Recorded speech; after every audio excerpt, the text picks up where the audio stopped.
ka-partner ganito. Ilan na ba ang advisor ni Pangulong Marcos maliban sa mga sekretaris niya? Ibig bang sabihin nito, partner? Ayoko kasi maging nega, partner. Di ba pag sobrang dami mong advisor, para lumalabas, wala ka talagang alam. Di ba? Ang dami mong advisor, tapos may secretary ka pa, tapos may UC ka pa, may ASI ka pa, and everything. Diba? So it's so sad na nangyayari to sa panahon ni PBBM.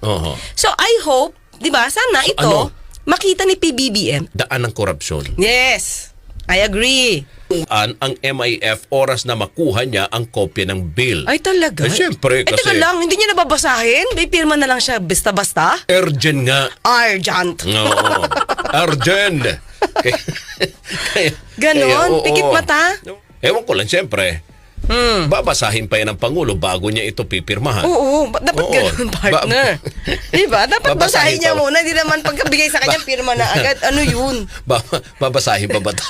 Kasi urgent. Urgent nga. Ay, nako. Partner, di ba? Pag binabasa natin itong mga news na to, bakit pa parang ang nangyayari ngayon, partner? Especially itong sa mga lawmakers natin. Parang sila yung nagiging lawbreaker. Di ba? Lawmaker na lawbreaker. Di ba? Partner, doon pa lang sa pag-certify na urgent ito, hindi na ito naaayon sa Constitution. Kasi mag-certify ka lang as urgent at pwede madaliin kapag ka meron tayo, pag may public emergency or yung kinakaharap mo na yung calamity. Po, kay Pangulong Marcos ay ang taong bayan po. Hindi po iisang tao. Pinakita po ni dating Pangulong Marcos kung ano ang kakayanan niya. Kung inyo pong matatandaan, hindi po ba mismo ang dating Pangulong Duterte ang hindi naniniwala kay Pangulong Marcos?